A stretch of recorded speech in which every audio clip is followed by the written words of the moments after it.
Vous avez pas vu Mirza? La la la la la. Vous avez pas vu Mirza? La la la la la. J'avais pas vu Mirza. Ça va, merci. Alors parlez-moi un peu de cette journée porte ouverte, comment elle a démarré? Eh bien, que vous dis-je, je peux être que heureux de voir tout ce qui se passe aujourd'hui. Il manque juste un petit peu le soleil, oui, c'est tout, oui. Mais qui est en train de venir d'ailleurs. Non, c'est une journée formidable avec des bénévoles formidables, des gens qui ont monté des tas de choses. Ouais, j'ai vu. Voilà, c'est un petit peu une prémonition de ce qui va se passer l'année prochaine, puisque l'année prochaine, on va fêter nos 50 ans de SPA. Voilà. Vu, et une super manifestation. Comment avancent les travaux, enfin les futurs travaux, enfin ce futur déplacement? Alors, ben, ça avance tout doucement parce qu'on a parce qu'on est une installation classée. Ouais. Donc ça nous pose beaucoup de problèmes administratifs, ouais, qui sont en train d'être résolus. On a eu un problème un peu important qui nous a retardé encore de 2 ou 3 mois. Mais bon, maintenant c'est tout résolu, donc les choses avancent tout doucement. On est dans les plans avec l'architecte. Le bureau d'études qui doit nous faire accepter comme installation classée pratiquement au bout du chemin. Donc on va déposer normalement le permis de construire dans quelques jours ou plus tard quelques semaines. Quelques semaines. Donc voilà. Vous verrez la finalité des choses quand? Alors théoriquement, je pense qu'on devrait pouvoir, parce que l'achat du terrain va se faire en fonction. L'achat du terrain va se faire en fonction de l'acceptation du permis de construire et du dossier de l'installation classée. Donc ça, il faut compter 3-4 mois. 3-4 mois. Donc après les appels d'offres, je pense qu'au mieux, on pourrait commencer les travaux dans le courant de l'année prochaine. Donc les capacités, c'est tel que vous l'aviez expliqué la dernière fois. Alors les capacités vont dépendre de 2 choses. D'une part de nos finances propres, ouais, hein, ça c'est une chose, mais qui concerne principalement la SPA. Après tout ce qui concerne le service public, ouais, c'est-à-dire la fourrière, ouais, puisqu'on a une délégation de services publics, ça va dépendre aussi des collectivités territoriales et disons, du désir des élus de faire ou de s'inscrire dans le projet, de faire ou de ne pas faire. C'est pas une obligation des communes. Alors, les communes ont l'obligation d'avoir une fourrière avec une personne attachée à ça, munie d'un certificat de capacité. D'où l'intérêt de fusionner. D'où l'intérêt de fusionner et de mutualiser tous ces problèmes. Bon, il y a des petites communes où il y a 50 habitants, ils ne vont pas monter une fourrière et ils vont pas en même temps avoir une personne attachée à ça. C'est pas possible. Même une ville comme Bergerac, qui est une ville importante, je pense qu'économiquement, c'est aberrant d'avoir une personne dans le cas d'avoir une. Bergerac, ça sera plusieurs personnes dans le cas d'une fourrière. Ça va coûter beaucoup plus cher que si on mutualise les choses. Et alors la municipalité, donc Bergerac, au niveau des subventions, vous avez reçu quelque chose? Alors on n'a pas de subvention, si vous voulez. Ça a été réglé il y a quelques années. On n'a plus de subvention de la ville de Bergerac, comme on n'a plus de subvention d'aucune commune, sauf exception. On a des conventions avec les communes en tant que délégation de fourrière. Donc, plus les dons. Alors les dons, c'est des particuliers. Okay. Il peut y avoir des dons de communes aussi, en plus. Ouais. Mais en fait, les communes, surtout actuellement, dans le cadre actuel, ils sont un peu dans le rouge. Donc je me mets à la place des... J'ai été élu communal, donc je sais un petit peu de quoi il retourne. Voilà. Bon, donc, Monsieur Carin, merci pour cette intervention et puis au plaisir. Eh ben, je vous remercie et puis j'espère que c'est pas au plaisir, à la revoyure comme on dit ici. Hein. La la la la la. Où est donc passé ce chien? Je le cherche partout. Où est donc passé ce chien? Il va me rendre fou. Où est donc passé Donc j'ai visionné un peu ce qu'on avait fait la dernière fois au Leclerc. Oui. D'ailleurs, on va le visionner ensemble. Bonjour Michel Siméon. Donc ici, dans la galerie marchande d'un supermarché de Bergerac. Oui, Cresse, exactement. Ouais, tu vas nous expliquer un peu justement pourquoi on est ici. Depuis ce matin, exactement 9h. Enfin, on est arrivé un peu avant pour préparer le matériel. D'accord. Voilà. Alors quel est le but justement de t'installer dans la galerie marchande aujourd'hui? Eh bien, tout simplement pour avoir recours à la, comment dirais-je, de la bonne volonté, disons donc, des personnes qui viennent faire leurs courses ici et qui, en fonction de ce que vous voyez dans ces chariots là, qui sont généreux, puisqu'il est exactement 18h et actuellement nous sommes rendus à 11 caddies, environ de 80 kg. Ce qui fait à peu près 880 kg. Voilà. Et alors habituellement vous arrivez à récolter combien? Eh bien en fonction des, comment dirais-je, des grandes surfaces, puisqu'il y en a plus ou moins donc importantes, on tourne à une moyenne d'1 tonne d'œufs. 1 tonne d'œufs. Et donc annuellement ça vous fait un gain de combien pour votre société? Et eh bien ça nous fait exactement l'année dernière, on a récolté 16 tonnes. 16 tonnes, ce qui vous fait un gain sur ce poste-là de combien? De environ entre 58 et 60 000 euros. 60 000 euros. Donc les gens, enfin il y a beaucoup de donateurs. Donc... Ah oui, oui. Alors sans compter, actuellement je viens d'avoir un coup de fil, sans compter quelques grandes surfaces qui, pour disons donc des articles déclassés, ou qu'on ait subi comment dirais-je, des sacs qui ont été crevés, ceci, cela, que nous récoltons donc entre-temps. Voilà. Et donc vous avez l'accord du directeur du magasin. Cela ne peut se faire qu'avec l'accord du directeur du magasin et de la sécurité. C'est pour ça que nous sommes badgés. Parce qu'on peut ventiler partout dans le magasin. Aujourd'hui vous avez fait quoi? Vous avez commencé à 9h du matin? Oui. Et vous finissez? Là, le magasin ferme à 20h30. Donc il faut qu'on finisse à peu près un quart d'heure, 20 minutes avant le temps de ranger. Alors ces collectes, vous en avez combien dans l'année? Eh bien, donc 12 dans l'année. 12 dans l'année, ouais. D'accord. Et systématiquement, vous changez d'endroit? Oui. D'accord. Enfin, systématiquement, déjà, c'est en fonction donc, de leur planning à eux. Et parce qu'il y a des dates à respecter pour des questions de publicité, etc. Et puis, effectivement, nous modifions en fonction déjà, premièrement, des rendez-vous que je planifie en début d'année. Alors justement, ces 14 tonnes de collecte vous suffisent à tenir toute l'année? Oui, puisqu'il me faut à peu près 1 tonne 100 par mois. D'accord. Ce qui fait à peu près 40 kilos par jour. D'accord, bien. Écoutez, merci beaucoup Michel. Voilà, plaisir. Merci. Monsieur Carrard, le président. Oui. Je vais parler de la subvention. Donc il me disait qu'en fait c'est l'ensemble des communes qui participaient au projet. Alors, c'était quoi? Il parlait de la fourrière ou il parlait de la SPA? Non, mais oui, ça dure donc, ça avait été modifié. En réalité, c'est une convention qui a été signée avec les communes et les villes. D'accord. Bon, parce qu'on a aussi dedans Sauveterre donc de Guyenne. Donc, effectivement, la convention, ça représente 65 centimes par habitant. Par habitant.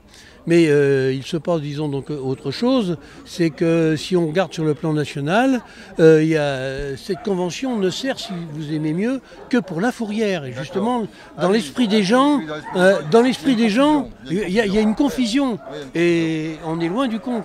Bon, alors qu'une subvention, la subvention, c'est la ville qui, justement, pourrait nous aider en tant qu'association. Ce n'est pas pareil. Bon, mais naturellement, vous le savez comme moi, vous voyez les médias, où maintenant des villes qui peuvent donner des subventions, quoi qu'il y en a encore qui le donnent, tout dépend, je dis bien, de la sensibilité qu'a nos élus vis-à-vis de la cause animale.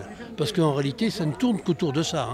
Bon, je connais, disons donc, des communes et des villes parce qu'ils sont sensibilisés par ça. Mais si la personne n'est pas sensibilisée, disons donc, par ça, effectivement, c'est comment dirais-je, d'autres associations qui en profitent. Alors que la loi veut que vis-à-vis, disons donc, d'un maire qui est responsable, c'est une priorité. Je vais rebondir sur la cause animale. toi ça fait plusieurs années que tu es au sein de l'association SPA. Est-ce que tu as l'impression que les gens abandonnent de plus en plus leurs chiens? Est-ce que tu as l'impression que les gens sont plus sensibles maintenant avec les textes de loi qui ont été... Oui, faut reconnaître. Oui, ça a fait avancer les choses. Ça a fait avancer les choses, mais je pense aussi où il y a une petite confusion, c'est que dans la nouvelle loi qui est rentrée en vigueur, c'est tellement complexe, et on ne va pas y rentrer là aujourd'hui, mais c'est que lorsque nous interpellons un individu qui maltraite son animal et tout ce qui s'ensuit, c'est qu'il y a 3 actes juridiques qui rentrent en ligne de compte. D'accord. Non, viens, approche-toi. Parce que j'ai peur que tu ne sois pas dans le... Donc là, je ne vais pas rentrer, il y a l'acte civil, judiciaire, etc. Bon, bref. Et ça, ce n'est pas rien, ce n'est pas encore bien compris. Les procédures sont très longues.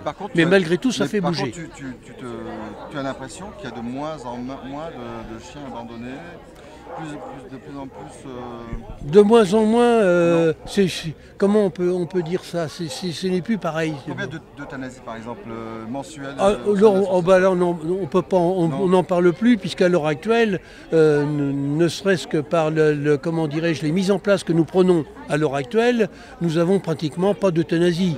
Où j'ai dû peut-être vous l'expliquer, lorsqu'on est amené à faire une euthanasie, c'est que vraiment il y a un cas particulier, c'est-à-dire une incompatibilité d'humeur d'un animal qui est en groupe, qui est avec 3 ou 4 autres chiens, qui peut être dévissé. Vous voyez, ça peut arriver. Bon, une agression, et puis un chien qui en mord un autre, donc il est certain que là... Bon. Et puis un chien malade aussi, ça peut arriver. Il peut y avoir la parvo, on est obligé d'euthanasier ce chien. Mais je veux dire que c'est tout à fait minime. Alors sur le plan du nouveau projet de la SPA, son déplacement, vous avez vu les plans? Ça vous paraît super? On a travaillé encore cette semaine dessus.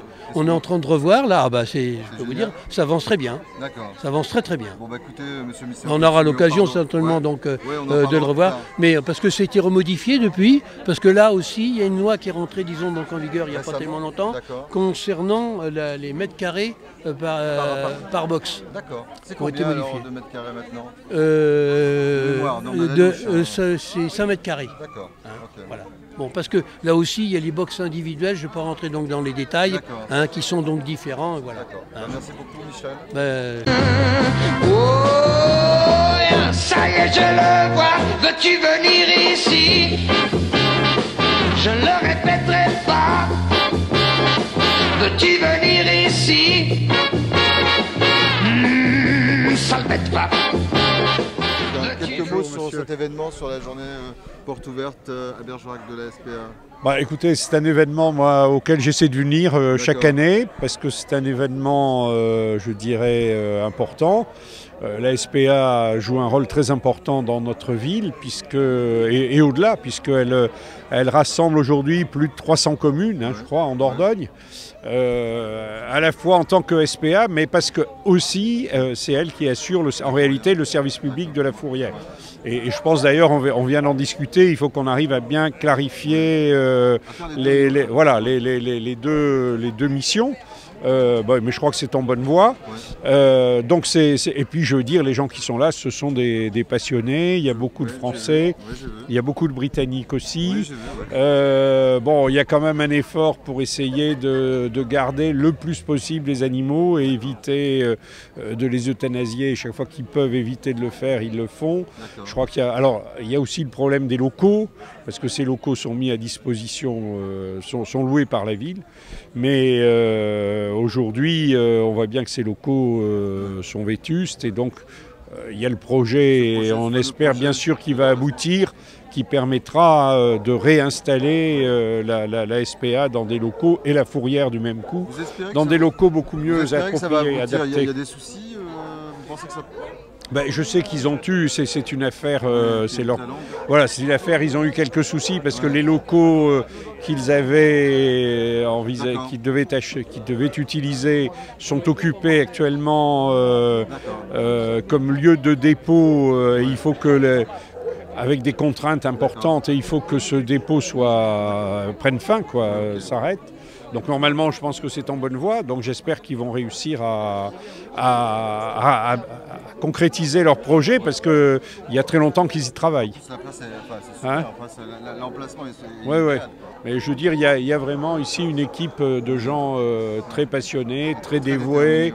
Et puis autour d'eux, ils ont quand même rassemblé beaucoup de monde. Hein. Bon, bah, tous ceux qui se passionnent pour les animaux. Merci beaucoup. Voilà, merci. Venir ici,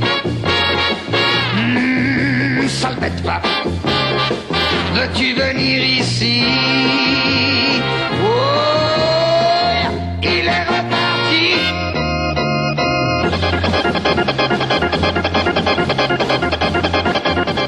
Bonjour monsieur. Alors dites-moi, parlez-moi un peu de cette journée porte ouverte SP. Ah bah je l'espère bien, Ouais. c'est l'objectif de cette journée. L'année passée. L'année dernière on a dû faire 8 adoptions. Ah ouais. 8 adoptions entre chiens et chats, principalement des chats. Bon cette année, par rapport aux années précédentes, il y a plusieurs petites choses qui ont changé. D'abord on a énormément de bénévoles qui sont venus grossir les rangs des gens qui viennent soutenir la SPA et ça c'est très important.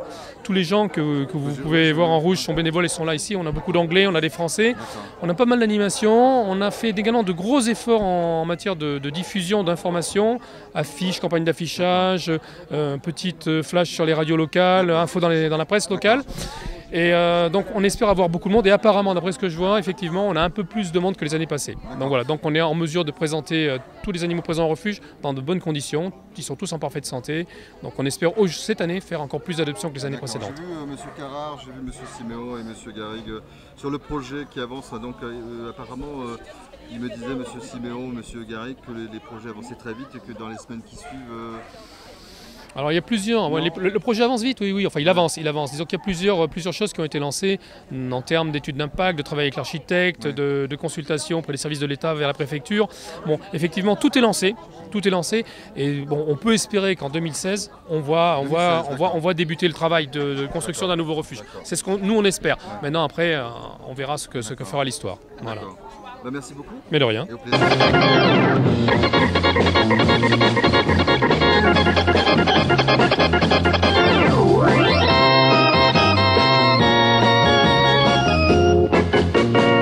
Où est donc passé ce chien? Je le cherche partout. Où est donc passé ce...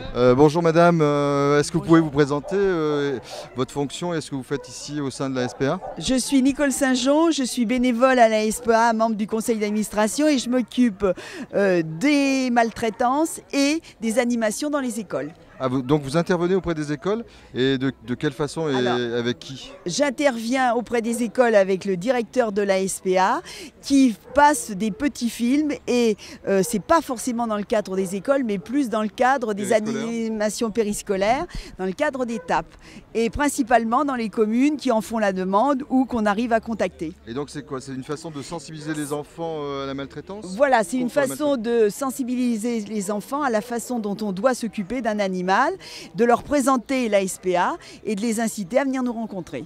Alors parle-moi un peu de maltraitance. Est-ce que vous intervenez beaucoup? Est-ce que vous avez l'impression que ça diminue? Que les gens non, ça ne diminue pas. On a fait 50 interventions depuis janvier. D'accord. Il y a deux sortes de maltraitance. Les maltraitances vraiment où on est obligé de faire venir la gendarmerie et où là, si vous voulez, on est obligé de retirer les animaux aux propriétaires. Et il y a aussi le conseil des gens qui ne savent pas trop bien s'occuper de leurs animaux. D'accord. Est-ce qu'ils sont punis ces gens-là? Enfin punis de... Voilà, est-ce qu'ils sont interpellés par la police? Est-ce que l'affaire va au-delà de... La gendarmerie nous aide à les récupérer. Voilà. Ça, on n'a aucun problème avec la police, la gendarmerie qui nous aide à les récupérer et qui est sensible à cette cause-là. Alors je vais revenir sur l'école. Est-ce que vous avez des retours justement des enfants ou par le biais des institutrices, enfin des professeurs des écoles? Moi j'ai eu dans ma commune Pomport, j'ai eu un retour en ce sens que les rues sont plus propres parce qu'on a insisté sur la propreté. Les enfants sont sensibilisés au fait qu'il ne faut pas laisser traîner les chats, qu'il faut les stériliser. Ça c'est sur ma petite commune à moi parce qu'autrement on n'a pas de retour. On fait seulement une action et on espère que ça sera bénéfique. Alors vous pensez, enfin, c'est une journée qui s'annonce bien aujourd'hui pour l'adoption? Oui, j'espère qu'elle s'annonce bien parce qu'on a beaucoup de chiens, surtout beaucoup de chats et on souhaite qu'il y en ait au moins 20 qui quittent la SPA aujourd'hui. Alors si vous deviez parler de la SPA en quelques mots, vous diriez quoi? SPA, refuge, sauvetage et excellent esprit d'équipe pour arriver à ce que ces animaux trouvent une bonne famille. D'accord, merci beaucoup, pardon, et au plaisir. Merci. Au revoir. Il va me rendre fou. Où est donc passé ce chien? Oh, ça y est, je le vois. C'est bien la dernière fois que je te cherche comme ça. Bonjour, je viens de voir cette dame travailler sur un chien, j'ai vu qu'elle massait. Est-ce que tu peux nous la présenter et nous dire un peu ce qu'elle fait? Oui, c'est Yvonne Harper, elle fait le massage pour les chiens, le massothérapie. C'est pour les chiens qui ont été blessés, qui étaient malades ou qui ont des problèmes de comportement, qui sont un peu stressés, des choses comme ça. Et alors elle intervient aussi, particulièrement sur les chats, c'est ce que tu me disais tout à l'heure?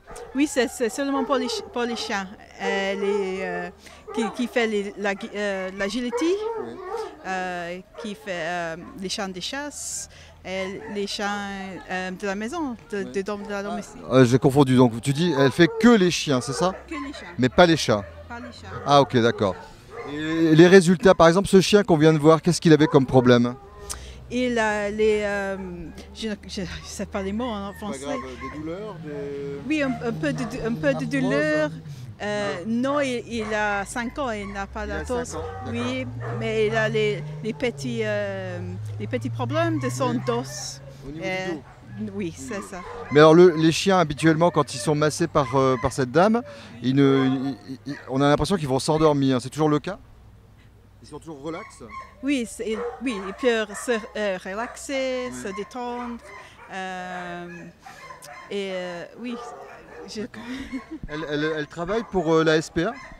Non, nous sommes bénévoles pour la SPA.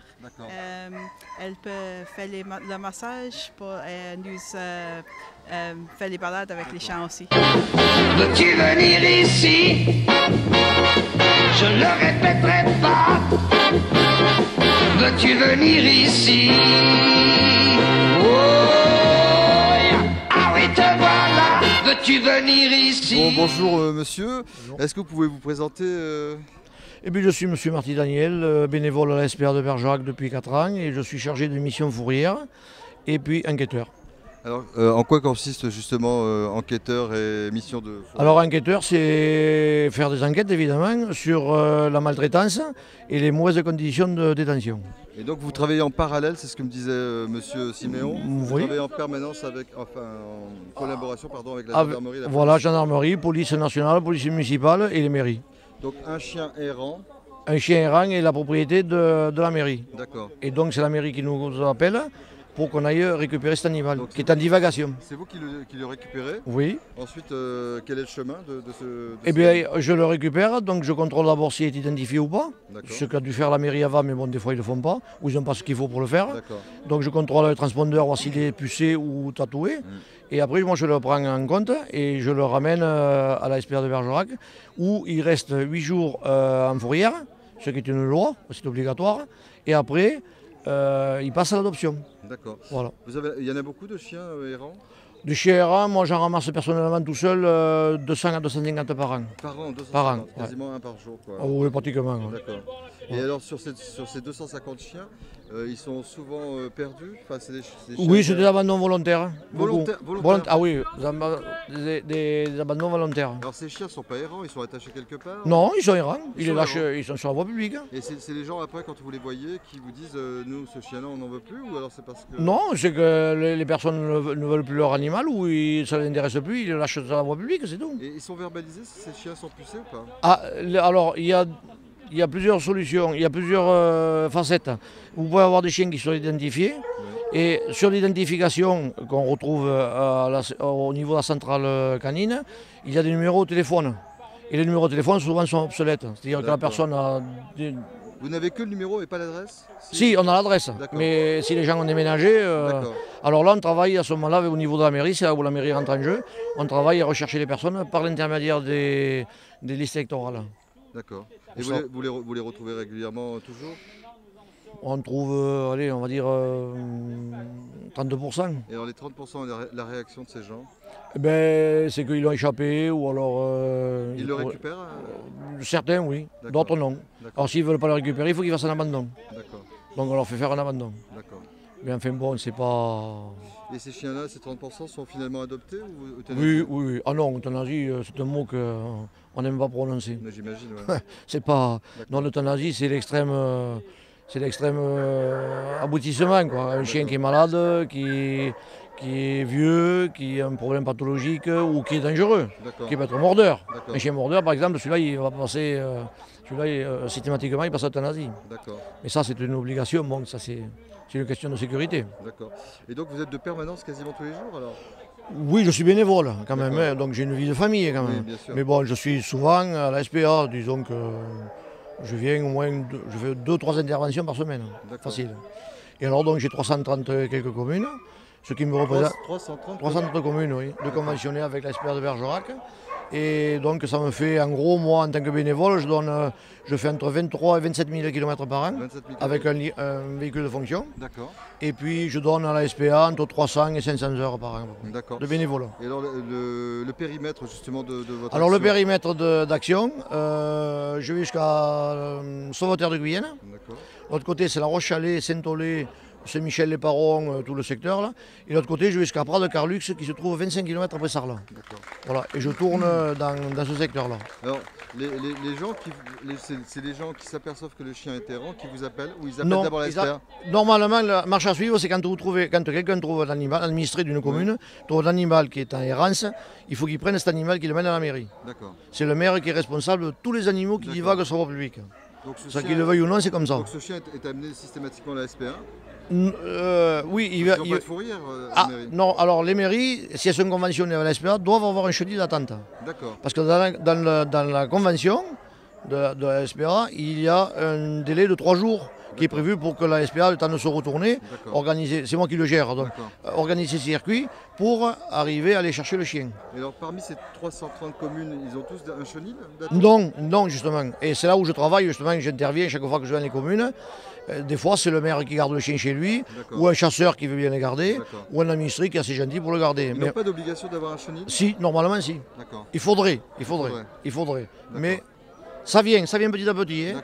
Depuis que je m'en occupe, moi j'ai beaucoup avancé. C'est comme faire acheter aux communes un transpondeur pour lire les puces.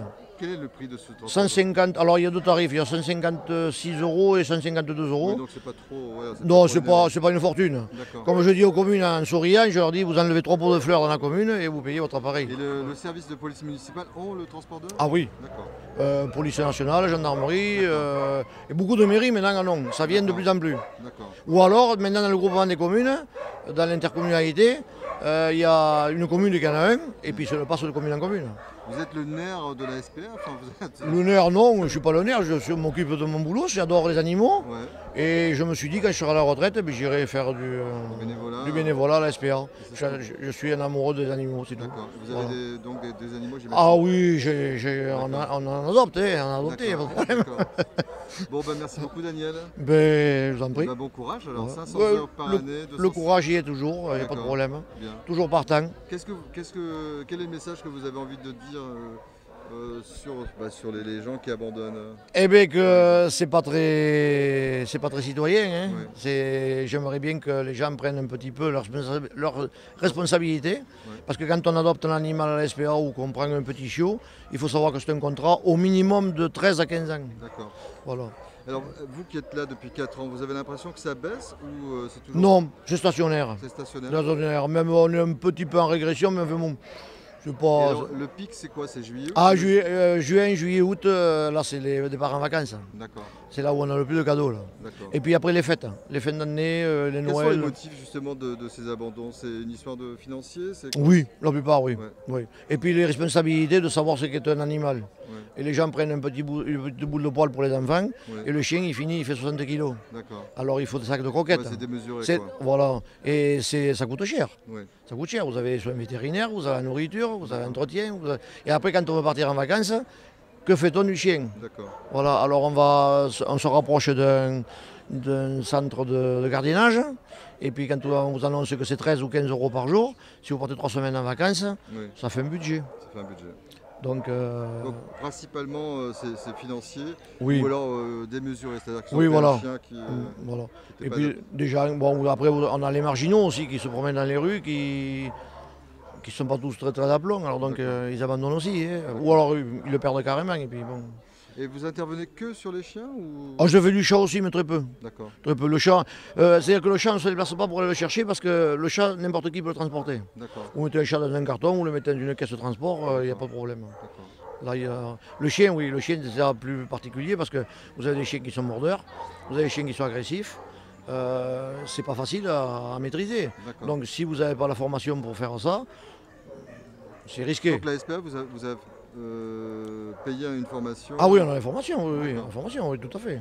Ah oui, parce qu'on ne va pas attraper un chien comme ça.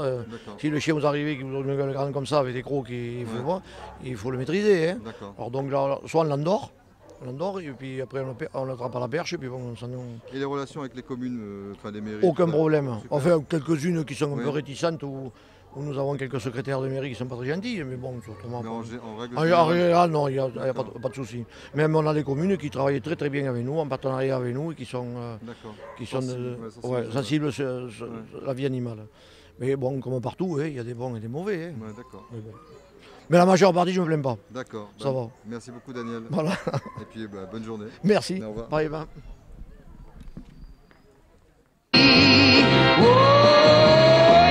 Et ne bouge pas, veux-tu venir ici?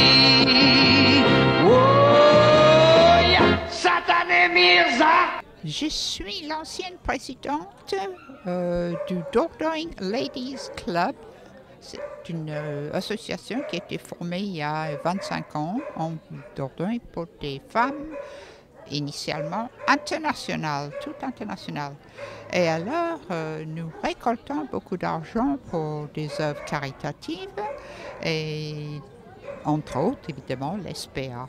Donc vous dites que ça fait 25 ans que vous soutenez tout à fait. La SPA de Bergerac. Tout à fait, de Bergerac, bien entendu. Seulement Bergerac, oui, seulement que Bergerac. ça soit local, oui, c'est ça. D'accord.